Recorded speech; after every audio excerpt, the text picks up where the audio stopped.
Why is it that when we think of government, we imagine men and women in polished suits debating laws and pretending to serve our interests, when, in truth, they're little more than the front men of a well-rehearsed circus, offering us bread and circuses to keep us blind to what's really happening? The government, in all its bloated self-importance, is nothing more than the entertainment division of the military-industrial complex, a polished public face to distract us, to make us feel as though we're part of some great democratic dance when, in reality, the steps were choreographed long before we even entered the ballroom. We're led to believe that elections matter, that policies are debated with our best interests in mind. Yet behind those polished podiums, the true power brokers are not the ones shaking hands for the cameras. They're the faceless entities pulling the strings from behind closed doors. We pretend as if the interests of Lockheed Martin or Boeing don't matter more than the voices of entire populations. And what a brilliant illusion it is. As we are spoon-fed with news clips and trivial scandals, they secure contracts that ensure our perpetual involvement in conflicts, wars, skirmishes we have no reason to be part of, except for the fact that profit margins must be met. But who are they really fooling? They entertain us with political theater, the great distractions of who said what, while the military-industrial complex continues its unchallenged expansion. We buy into this charade just as we buy into everything else, deluded into thinking our votes make a difference, that these decisions aren't being made far above our heads, far beyond our sight. You see, we've become complicit in this grand deception, and yet we eagerly consume the spectacle, as if the drama of party politics and the endless parade of talking heads mean anything at all. We argue over red and blue, left and right, as if these distinctions hold any real significance in a world where the true agenda marches forward undeterred. The wars go on, the military budgets balloon, and the profits flow without pause.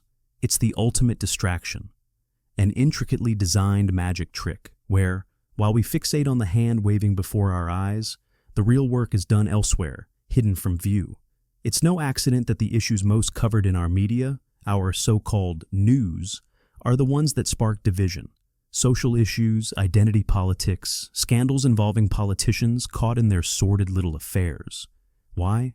Because these stories are perfect distractions. They play on our emotions, our sense of morality, while the real machinery of power operates with clinical precision in the background, untouched by these petty squabbles.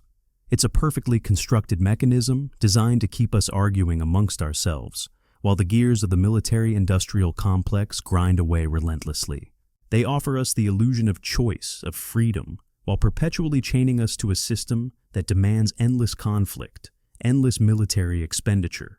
We don't question why a country spends more on defense than the next 10 nations combined, because we're too busy debating the latest controversy in Congress or watching the president's approval ratings. And while we're distracted by these bread and circus spectacles, another drone strike happens, another weapons deal is signed, and another war is quietly escalated.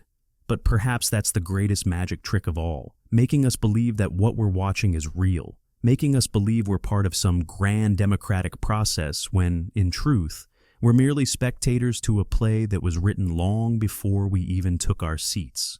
We sit, glued to our screens, fixated on the puppet show, while the true masters of this farce remain comfortably in the shadows. And, let's not kid ourselves, this isn't a conspiracy theory in the back alleys of political discourse. This is the very structure of power, out in the open, plain as day. The military-industrial complex doesn't need to hide, because they've learned a valuable truth. The most effective control isn't censorship or coercion, it's distraction. Keep the masses entertained, keep them arguing, keep them consumed by the trivial, and they'll never look up to see the bars of their own cage. Think of the absurdity. A government that supposedly exists to serve the people, to represent our interests, spends more time fanning the flames of media hysteria than addressing the grotesque funneling of resources into endless warfare. They sell us these wars, too packaged neatly with rhetoric about freedom and security, when in reality we know full well it's about maintaining the profits of defense contractors and securing geopolitical dominance. How often are we told we need this war, we need this intervention, because without it, chaos would reign? And we, as dutiful citizens, nod along, buying into the narrative that's as scripted as a reality TV show. We might even be inclined to believe we're in on the joke, that we're smarter than the average person because we see the strings. But that's part of the show too, isn't it? They let us think we're aware, that we can criticize and protest, as long as we stay within the boundaries of their game. Because the truth is, even the critics are part of the entertainment. Protest marches, impassioned speeches in Congress, they're all part of the same spectacle. It's all theater, and the house is always full. Isn't it curious that the same politicians who rail against war in their campaign speeches so often turn around and approve defense spending bills once they're in office? It's almost as if their principles evaporate the moment they get a taste of real power. Almost as if the performance they put on for us was just that, a performance. And we, ever the willing audience, lap it up. We're so distracted by the actors that we forget to question the directors, the producers, the ones truly in charge. But then again, perhaps we don't want to question them. Perhaps deep down, we know that pulling back the curtain would reveal something too unsettling, too bleak. Maybe we're complicit in this charade because it's easier to believe in the lie, easier to cling to the idea that we live in a world where our government acts with noble intentions, rather than face the cold reality that it's just a well-dressed arm of a war machine. And so, we cheer for our party, we follow the headlines, and we convince ourselves that our anger or our approval means something.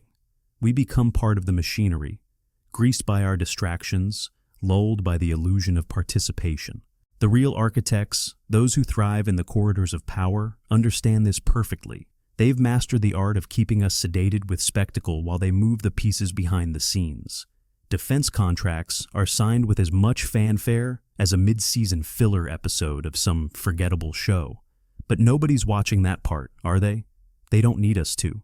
Just keep us debating the latest political scandal, keep the cameras rolling on whatever drama stirs the most outrage that day, and let the rest unfold without interference. We can't forget the grotesque irony of it all. We're told that war is necessary to preserve our way of life, that it's the price we must pay for freedom. And yet, the more wars we wage, the more our freedoms seem to shrink. Surveillance expands. Dissent is framed as unpatriotic.